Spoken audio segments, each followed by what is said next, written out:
Welcome, everyone, to this Good Leadership Podcast. My name is Charles Good, your host and the president of the Institute for Management Studies. This podcast is designed to provide you with actionable insights and tools that you can use from discussing the research, stories, and background from recognized experts and practitioners to accelerate your impact in your current role. My goal is what we've discussed today will be immediately actionable and useful to you, and I'd love to hear your comments for this episode about what you're planning on implementing. Today, I'm very privileged to be once again joined by Dr. Michael Roberto, who is the Trustee Professor of Management at Bryant University. He joined the tenure faculty at Bryant after serving 6 years on the faculty of Harvard Business School. His research focuses on decision-making, which is going to be the topic of today's program, teamwork and leadership. He has published 3 books, the latest of which is titled Unlocking Creativity. Other ones are Why Great Leaders Don't Take Yes for an Answer, which is going to be the topic and the focus of today's program, and Know What You Don't Know. He has also developed 3 great course lecture series and a best-selling Everest leadership case study. Welcome to the program again, Mike. Thanks, Charles. Good to be with you. So today, like I said, the topic's going to be around decision-making, and you provide a lot in your case studies, in your books, in your programs, a lot of relevant historical examples of when decision-making failed, which begs the question, why do we look for decision-making in order to improve that piece? I think that one of the dangers I realized going all the way back to the 90s when I was an MBA student and doing hundreds and hundreds of case studies is that there's a bias to success in terms of the case studies that are typically taught, right? So, back in the 90s, it was G and Microsoft. Nowadays, it's a million cases about all the usual characters, right? That we're looking at, Tesla, Google, et cetera. And so there's a lack of really digging in and doing enough autopsies on failures. And I think that it's not that we learn more from failure than success. That's actually not correct, right? The science says actually what we learn best from is being able to compare and contrast success and failure. And so that's where I set out to start writing cases and doing research on failures. I felt like I needed to have a counterbalance, to all the success we read about. And oh, by the way, it's important to do that because a lot of the companies that are successful today, fast forward, will they still be successful 10 years from now? History says many of them will not be, right? That it's hard to stay on top. So that's what got me interested in the failures. And then once I get into them, I realized there's just powerful lessons from trying to understand why smart people, capable people, make flawed choices. And there's some real insight there that can help us all avoid those same mistakes, hopefully. I agree with you. And I know that we look at these hoping to learn from others' mistakes, right? So that we don't repeat them. But many times leaders find it difficult to draw the appropriate lessons from these failures. Because many times, from my personal experience and what I've witnessed with other leaders, is that it's not based off your mental horsepower that distinguishes a success or a failure. It comes more to strategic decision-making in complex organizations and understanding all those nuances and other factors that are not really based off of your intellect or the processes by which you use to make those decisions. So I'd love for you to kind of go into a little bit more about strategic decision-making, what you mean by that, and unpack it a little for our audience.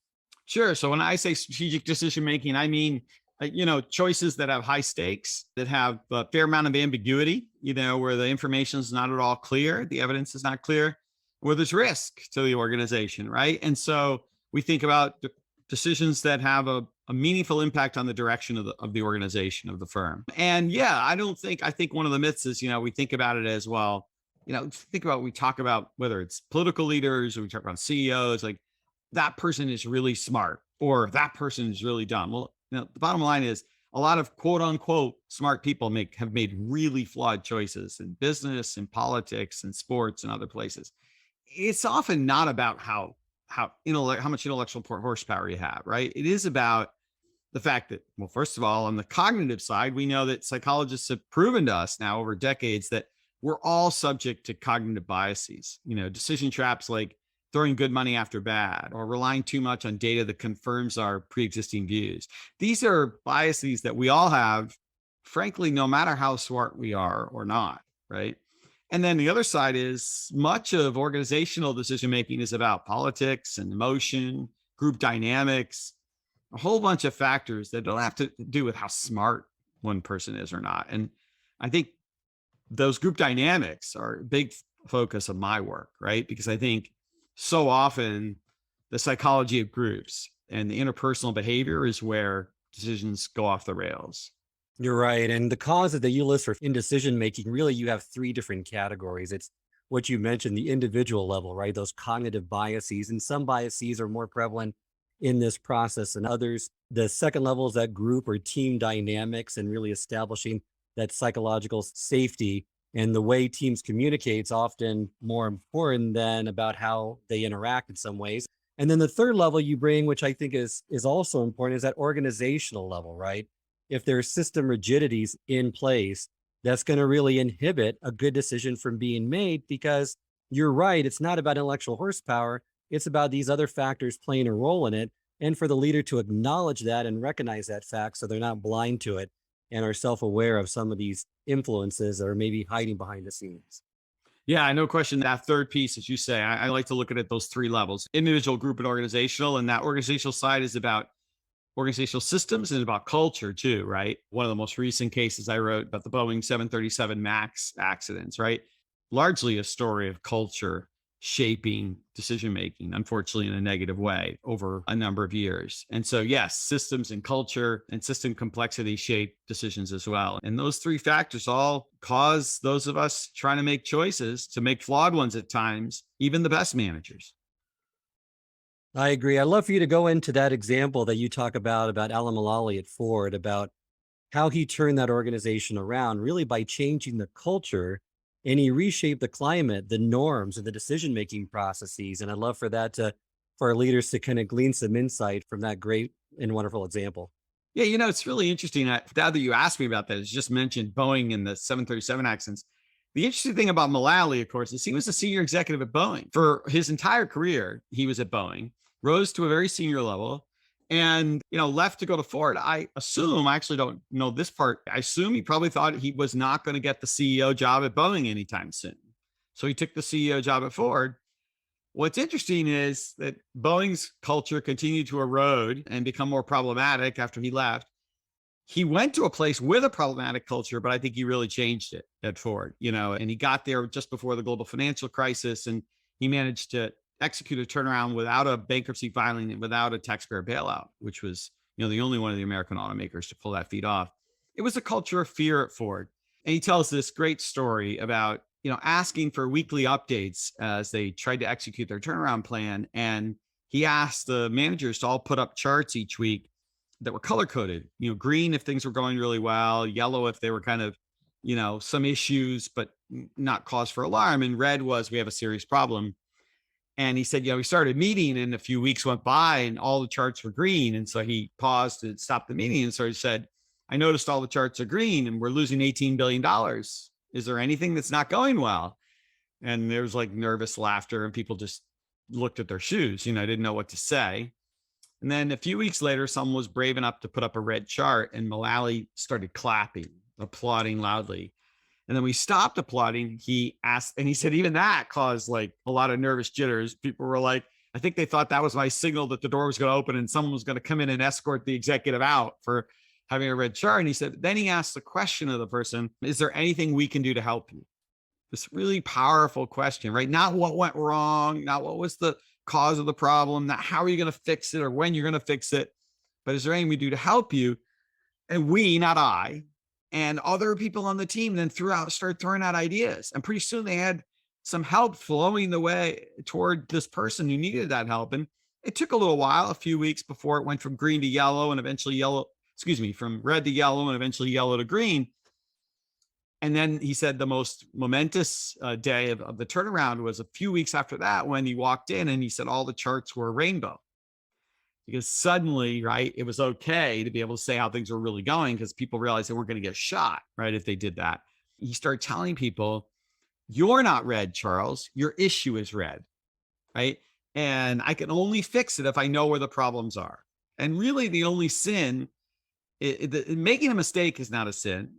What is hiding the mistake, right? Is not getting help, seeking help, asking for help from your colleagues so you can fix it. That's the real problem. So it's a great story of recognizing that we can't make good decisions if we don't have all the information. And unfortunately, a lot of the bad information just remains hidden in organizations. People fear sharing it, or they convince themselves it's not really that bad, right? They convince themselves it's going to get better, or I can fix it, without needing help.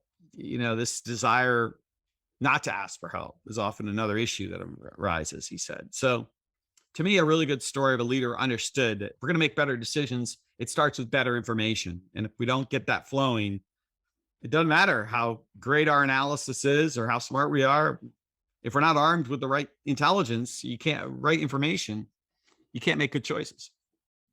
You're right. And he really preached the importance of problem solving rather than finger pointing. And it's okay, like you said, to admit your mistakes as long as you're learning from them and working together to fix the problem. And as a result, the climate of Ford changed, and there was a huge turnaround as a result of that culture shift within the company, which had that organizational or system rigidity in place and operating from a standpoint, a perspective of fear, and a whole different culture was instituted by him, and great turnaround story.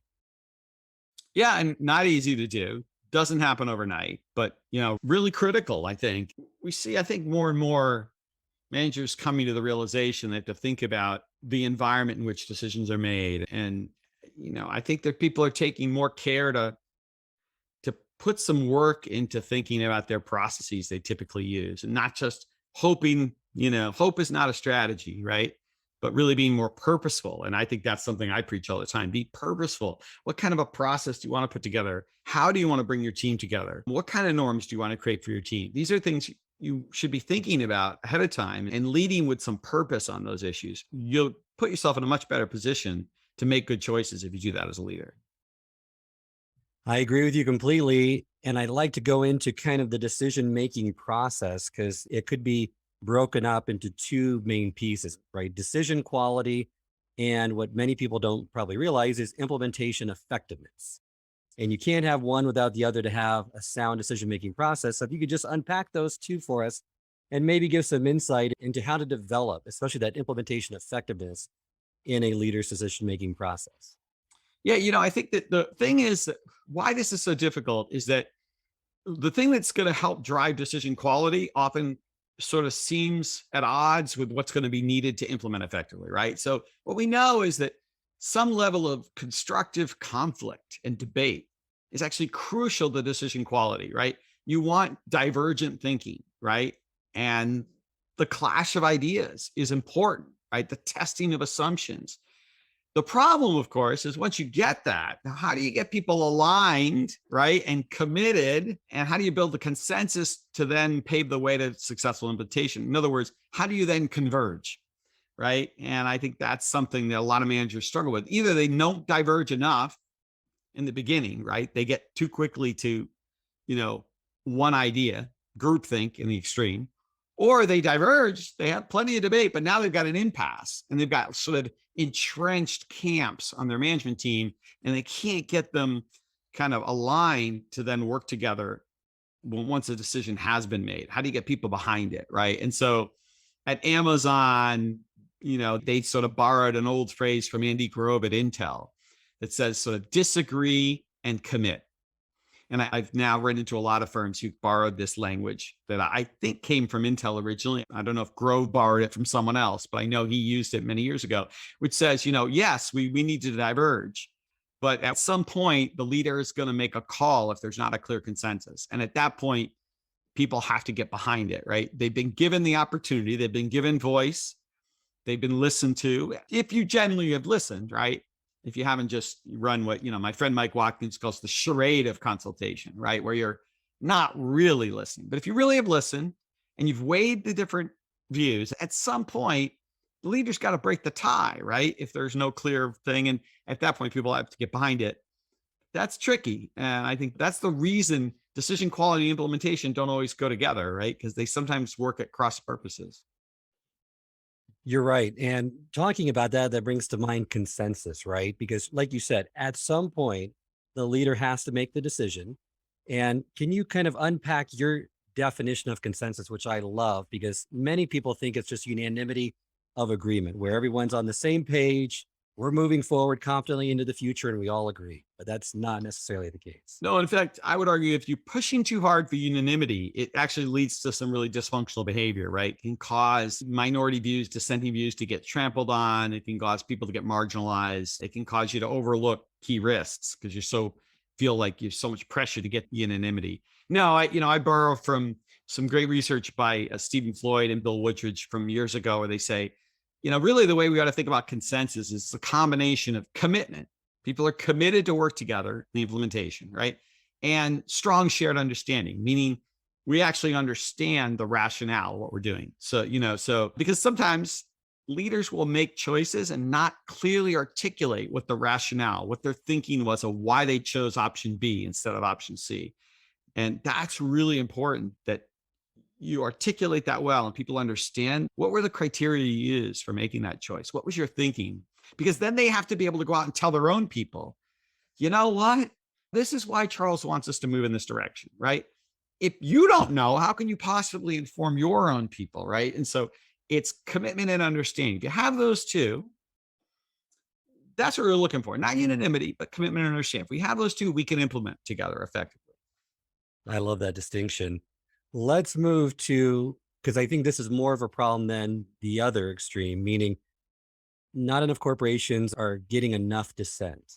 So let's talk about two techniques that you mentioned in the book that are great for encouraging this kind of dissent so that it happens in a productive way. One is dialectical inquiry. The other is the devil's advocacy. But let's first talk about if you could unpack the dialectical inquiry method for us, for our listeners, so they can use that as a tool as well. Sure. I mean, it sounds like this fancy name. You might use point counterpoint, but the idea is that you take your team and you ask them to split into two or more subgroups, right? And to develop sort of alternatives and then to sort of critique and debate each other's alternatives, right? And so that could be a really nice mechanism. By using the subgroups, you're not making one person stand up in the team and say, I've got a different idea. That can be a lonely, kind of very risky interpersonal kind of thing, as opposed to say, I want the three of you to develop an option. I want the three of you to develop an alternative option, alternative plan. And then let's swap them and critique them and the like. That can be a really effective method. The other devil's advocacy is to ask a group, not necessarily to come up with a competing alternative, but to really be able to look for flaws, ask questions, offer a constructive critique, et cetera. And these two mechanisms are what they're really doing is sort of institutionalizing debate, right? Or dissent in a way. They're not, instead of hoping that someone will be brave enough to jump in the meeting and say, hey, Charles, I think we should look at this differently. We're sort of forcing some level of critical thinking into the process by using these methods. We're also making it so people go, oh, okay. So, Charles isn't doing this because he's being a pain. Charles is doing this because he's been asked by the leader to take on this technique as a means of helping us get to a better decision. So it takes some of the personal pressure off when people know, oh, the leader has chosen a method to help us and asked one or more people to play a role to help do this. Would you encourage that person to be different each time that decision happens? Because there's another technique, de Bono's thinking hats, right? Where you look at a problem from different perspectives and it really gives you a more holistic view of the problem, right? But they also encourage people to change that role and perspective.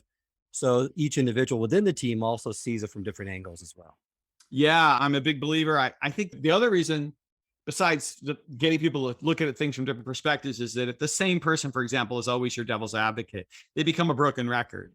People say, all right, here we go. Charles is, in Charles's view, it's raining every day. It's always cloud covered, there's never any sunshine, and they just stop listening to Charles at that point, right? Or, frankly, they start to ostracize or marginalize Charles at that point, right? So this is the danger. So I think it does have to. And, there's a great interview in the New York Times a couple of years ago, a very successful healthcare CEO named Kevin Lofton, who said that, he likes to ask someone to play the role of devil's advocate, but he purposely rotates the role within the team. And I think that's a really astute strategy. Another strategies that you advocate for using devil's advocate, or the other one, is right? Trying to defer judgment in the early stages so that people don't feel like they're being attacked. This is a role they're playing. So to defer that judgment and then ask questions rather than promoting a preferred solution. Just keep asking questions to brainstorm, to get those ideas out before you start using that critiquing mechanism of the decision-making process and whittling it down. But just having that open atmosphere where there's some transparency, but also a lack of judgment. Yeah, I mean, this idea of holding off, I'm a big believer in constructive conflict, but I think the timing of it really matters. And if you just unleash criticism and debate too early before we fleshed out some options, that the problem is like, okay, Mike put an idea out there, it gets riddled, by people. It's not just that I become defensive, right? It's that now other people around the table go, well, I'm not putting my idea out there. Look what just happened to Mike's idea, right? So I think so I'm a big advocate of saying, look, I'm a big believer in the value of dialogue, dissent, and debate. But I think early on when we're attacking a problem, first we got to really understand the nature of the problem before we jump to solutions. And then secondly, we got to develop some options before we start criticizing those options. And I think giving people sort of a safe space to put the options out there, even if they're a little outlandish, even if they might not sound feasible, let's just get some out there. And then once we've, got a set that we think is a workable set of alternatives, now we can begin to apply some techniques to apply some critical thinking and, let's sharpen them, if you will. But taking the knives out too quickly is really dangerous, I think. And this is great because in the book too, you mentioned Jack Welch, and he really stressed the fact that you got to manage in reality, that you got to face reality, see the world as it is, not the way you wish it were. And these types of techniques really help to develop that holistic viewpoint about these problems. Do you see this happen quite a bit with companies these days where you got a lot of yes people, not enough dissent, or has it moved more in the other direction to now where you're trying to get consensus around so many differing and disparate views? I think from, when I wrote the first edition of the Why Great Leaders book, that was 17 years ago. I think the problem was rampant at the time of people really not having enough debate, and really people often fearful of offering a dissenting view. I think we made some progress in that regard. It feels like we have. I think a lot more companies are talking about this as an issue. I think a lot more leaders have become aware that they can be a really dominant force in the room and they can often silence people without even intending to. But there's still a lot of organizations that struggle with this, right? And of course, some particularly are vulnerable, right? Somewhere you've had a very successful leader in place for a long time, it just becomes very hard. People start just going, well, that Reed Hastings at Netflix talked about this at one point, saying when they made the Quickster decision, which was such a fiasco, he's like, I learned afterward there were these people who had real concerns. And he goes, and it wasn't so much because that they felt like I had been somebody who had quashed dissent numerous times, but it was an issue of like, I was, the founder of the company. I'd been really successful. I'd been there a long time. And people just stop questioning you at that point, right? You've been on a winning streak. So they just defer. And he goes, it's dangerous, right? Because nobody's on a winning streak forever, right? And so I do think even today, as we've made some progress, but companies that have particularly got to watch out are the ones where you've had a CEO stays for a long time. There's nothing necessarily wrong with that. But, Bob Iger, when he retired at Disney, he wrote a book, a really good book. And he talked about one of his leadership lessons was, once you stayed for quite some time, you better be really aware that you now have this sort of overbearing presence and people will just not give you that dissent as often as maybe they would have when you were new. I agree. And I would add to that, the higher you go up in an organization, it's really hard to get honest feedback and it's hard to get that dissent as well, where if you are the boss, even if you haven't been there for a while, still difficult. I hear that from leaders all the time that they need that honest feedback. They want to hear dissenting opinions, but it's very hard to come by. Yeah, no question. Another factor that you note in the book that is a contributing factor to not making great decisions is that deeper explanation, right? That leaders fail to make and implement decisions successfully for a more fundamental reason, that they tend to first focus and foremost on the right solution when a problem arises, rather than, and I think this is so brilliant, rather than stepping back to determine the right process that should be employed to make that decision. I think that's a subtle distinction here, but a really relevant and important one. Yeah, I call this deciding how to decide, right? That leaders would serve themselves well and their teams well and their organizations well if they step back and say, wait, how should we go about making this choice? But we dig in and try to solve the problem. The problem with trying to just go in and solve the problem is that, first of all, the leader often is pretty far removed from the customer, from the supplier, from the factory floor. And so they don't have all the information necessary to make that decision. They may think they do, right? But they often don't. And so diving in too quickly leads you astray. So stepping back and saying, wait, how should I go about doing this? And thinking carefully about, okay, what kind of information am I going to need? Who do I want to get that information from? How will I bring the team together? Right? These are really key questions to ask yourself. And if you do that up front, it does not take very long, right? And you've sort of got for yourself a little toolkit of, okay, these are some techniques I'm going to apply. This is kind of the format by which I want to perhaps bring people together. It can be helpful. And we don't do it the same way, right? What works for you, Charles, and your leadership style and your culture might be different than mine. That's okay. But we all need to sort of decide how to decide for ourselves rather than just going in and just jumping down the rabbit hole too quickly.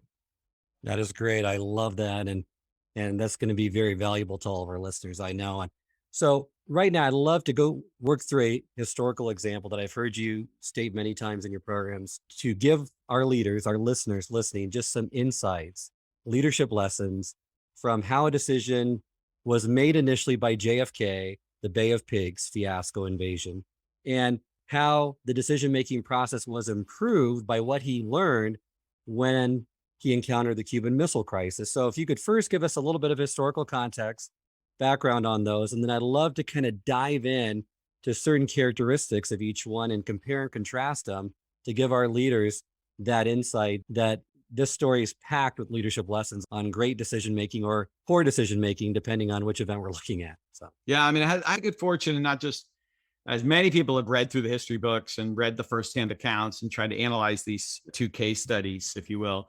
But I also had the opportunity in 2005 to spend a good chunk of a day with Robert McNamara, who was Kennedy's Secretary of Defense and who was involved in both decisions, and talk to him about how things transpired in both cases. And the Bay of Pigs is a fascinating story, of course, made famous, those of us who study management and leadership, by the fact that Irving Janis wrote his famous book, Victims of Groupthink. And the opening chapter is his incredible analysis of what he called the Bay of Pigs fiasco, right? This decision by John F. Kennedy in the first 3 months of his administration to support and equip and train a group of Cuban exiles to try to go in and essentially launch an insurgency and overthrow Castro. And of course, it completely failed. Several thousand Cuban exiles captured or killed on the beaches of Cuba. And the world soon finds out the US was behind it. The CIA was behind it. And so Kennedy is embarrassed. He apologizes to the country, but also it leads to all kinds of other big geopolitical problems for him early. It's a classic case of groupthink. McNamara said, Kennedy went around the room and said, do you agree or not? And the CIA was strongly advocating for this. It was a plan they'd been working on for years. It predated Kennedy coming to Washington. And McNamara said, there was great pressure to support it. He goes, I don't think Dean Rusk or I supported it. Well, we're enthusiastic, but we didn't say, no, don't do it. Right. And so it's a classic case of groupthink. Everyone's thinking, I must be the only one with doubts. In fact, there were a number of people with doubts, but there was a powerful advocate pushing ahead. So what happened afterward, what I learned is fascinating, is that John Kennedy did his own little kind of post-mortem. He did something we can't even really imagine today. He called his predecessor, who was of the opposing political party. He called Dwight Eisenhower to Washington and said, would you come basically talk to me about this terrible decision I made? And he did. And then Kennedy talked to his advisors too. And he ends up coming up with some ideas, some sort of process improvements, if you will, in the language of today, for how they would gather and work through a really tough issue in the future. And a year later, they had the missile crisis emerge, where the Soviets were working with the Castro regime to install nuclear missile bases on the island of Cuba. And they apply a series of those techniques because they are struggling with a monumental decision, the world, on the brink of essentially nuclear war. And they apply some of these techniques, these process improvements. They have a much different discussion. They have alternatives. They have vigorous debate. They've got devil's advocates. They just have a totally different process that transpires.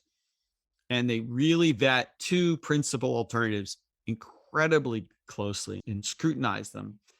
And ultimately, they decide in favor of this naval blockade. And the blockade, coupled with diplomatic moves, leads to a peaceful resolution of the crisis. So it's a tremendous example of learning from failure, but it's a tremendous example of deciding how to decide, saying with some forethought, a year before the missile crisis, we're going to put in place some mechanisms to make sure groupthink does not happen to us again. That's great. Let's unpack a little bit of some of that compare and contrast. So I'll state here's what Kennedy did during the Bay of Pigs, and then maybe you can contrast that with what he did in the Cuban Missile Crisis. So the role of the president in the Bay of Pigs, he was present at all the meetings. How did that change in the Cuban Missile Crisis? Yeah, he steps out of the room. This incredible decision he makes to give the team a chance for a number of days to spend a bulk of the time on their own without him in the room. And, McNamara said to me, that's the way to get your people to be frank. They're not worried about what will the boss think of my idea when it's maybe not like fully baked, it's just a tentative thought. So, I'm afraid what's he going to think of it, to work out loud my thinking and issues without that worry, and they can get better with the help of my colleagues. Right. And so big one, a really big one. What a courageous act by Kennedy during that time. How about for group norms? So group norms during the Bay of Pigs, they deferred to the experts, right? They adhered very strictly to rules and protocols. So yeah, they decided that, they were going to sort of suspend the rules of protocol, try to create an atmosphere of more equal rank. They did some things like they moved on to the White House for a lot of the meetings, which I think really helped to kind of level the playing field within the room. And then they had some people in there explicitly who were not at all experts on foreign policy, but they wanted some of these sort of unbiased non-experts, to be able to, who weren't sort of beholden to the conventional wisdom of foreign policy at the time, who were not, caught up with the latest assumptions around the Soviets and around the Cuban regime, but who could just think about it with some fresh perspective. So the norms are different. And I think they were a big part of the story. I think really good leaders are nowadays, you see more and more of them getting more explicit about what should our norms be, right? And even articulating those out loud or in writing to the team. They also had very different views, these two events, on the participation and involvement. Whereas with the Bay of Pigs, everything was very secret. Low-level people were not invited, not encouraged to share any points of view. They felt maybe they weren't qualified. But that was contrasted with what occurred during the Cuban Missile Crisis. Yeah, I mean, one of the things that Kennedy learned, and one of the things that came out in his discussion with Eisenhower, was the notion that, look, I mean, information gets filtered. You got these junior people who have a lot of expertise, but if you're just waiting for that to get passed up the hierarchy in the form of memos at the time, right? By the time it gets to you, it's like that game of Operator when you were a kid. The message gets really garbled, and so you got to get around that. You got to get direct access to people who have knowledge and make sure you're hearing that with your own ears coming directly from their lip. That's a really key thing that they started to change that really helped them, I think, in the missile crisis. Two more pieces of that I'd like to just unpack for our listeners. One is the alternatives, right? Bay of Pigs, rapid convergence upon a single alternative, no competing plans presented to the president. So he didn't really hear any dissenting or diverse viewpoints. A couple of things there. One is Kennedy explicitly asked for alternatives in the missile crisis. So when he sent the group off, he wanted to hear options. He didn't want to get presented with just a fait accompli. He wanted options. So he made that clear. The other is that he had these two people playing the role of devil's advocate, Bobby Kennedy and Ted Sorensen, who was another longtime confidant, a trusted confidant of the president. And, I think they did a really nice job of sort of saying to the group, when initially there really was only one option on the table. It was actually a military airstrike was the initial option, was to say, look, let's come up with them other options, even if they might sound, crazy or infeasible, or if you think, well, then that'll never solve the problem. But let's just get them out there. And one of the remarkable things is the blockade was something that actually had been talked about some months prior. But until the devil's advocates sort of gave people license to put that on the table, it maybe wouldn't have emerged, because they were starting to, okay, airstrikes are option. We got to do that, And so that second option, and they discussed some others too. As I said, there were some diplomatic elements too, but things I think really broke for the better once they got a second major option on the table. That's a great point, that during the Bay of Pigs, there was no individual that was designated with the devil's advocate role. There was no dissenting points of view that were occupied. But in the Cuban Missile Crisis there was, which really helped to build out just a better decision-making process overall. And throughout the Cuban Missile Crisis, we see kind of those two variants of longstanding, very effective procedures of fostering divergent thinking and vigorous debate, which is really crucial, right, for any good decision-making in an organization or elsewhere. Yeah, I mentioned those advocates, but the other thing they do is they do this subgroup technique. This is this point where once they've got these two primary options, they actually break into two subgroups. Each subgroup takes an option. They write up their plan in great detail, and then they swapped essentially white papers. And Bobby Kennedy wrote in his book about this, that they dissected and critiqued each other's plans and then returned them to the original subgroup for them to develop further answers. What a hell of a technique. Great insight from that great example from history. As we near the end of our episode, I always like to leave our listeners with some insights, things they can do right away. I'd love for this episode to end on maybe, Mike, pick one thing that at an individual level to improve your decision-making. Maybe it's overcoming a certain bias. What can a leader do? And then maybe at a group or team dynamic level, what's one insight, tool, technique that you can share that's going to help them on that level as well? So one of the ones at the individual level, we talk about one of the traps that we all fall into, or cognitive biases, is confirmation bias, right? That we tend to focus on data that confirms what we already believe, right? Or what we really want to believe. And we can turn a blind eye, or we can just, have the blinders on such that we're not seeing the information that might actually contradict our worldview. And so I talk about a strategy that purportedly Charles Darwin used long before the whole term confirmation bias was even coined, whereas he's said to have kept two notebooks when he went out into the field to conduct his observations. One notebook, he recorded evidence that supported his emerging hypotheses. And in the second notebook, he forced himself to record things that were not consistent with his existing or emerging hypotheses. So the second notebook strategy as a manager, I think, can be really effective to say, are you just marshaling evidence to persuade people that you're right? Or are you actually looking for evidence to figure out what is right? These are very different things, right? So that's one. At the group level, lots of things we can do. But I think that one of the things that can be really helpful for a group to do is to take the time that they've got a really crucial decision and to literally write down what their assumptions are as a group. What assumptions are we making? And are they valid? Do we have evidence? Is there any way to test those assumptions? That can be a great way to create dialogue, because now you're not arguing over, do you want Mike's plan or Charles's plan? That can get contentious. But if we write the assumptions down and say, which assumptions are correct, that sometimes is less, right? People are not as defensive because you're not attacking my plan or your plan, my option or yours. But once you clarify what assumptions, right, look to be valid, that often clarifies the thinking around then what direction you should take, right? So it can be a less threatening way to have to start debate within a team, as opposed to starting with, let's debate the options. That can be contentious often. I love that. And thank you for sharing all these insights with me today and for our listeners. I know they're going to have great value in those. Before we end today, let our listeners know, Mike, how they can get a hold of you. Sure. Best thing is probably a website, www.professormichaelroberto.com. And you can contact me through the website. You can read about some of my work there. There's a link to my blog, which I blog about current research and leadership, as well as about my take on some of the interesting leadership lessons from some of the things in the headlines these days. So that's probably the best way to get a hold of me and learn more about my research. Thank you, Mike, for joining me today. I really appreciate it. Thanks, Charles. This concludes this episode of the Good Leadership Podcast. You can send us your feedback at info@ims-online.com. If you'd like to subscribe, this podcast can be found both on Apple and Spotify and can also be accessed on the Institute for Management Studies website at ims-online.com. And until next time, remember, it's not what you know, but what you do consistently that makes a difference.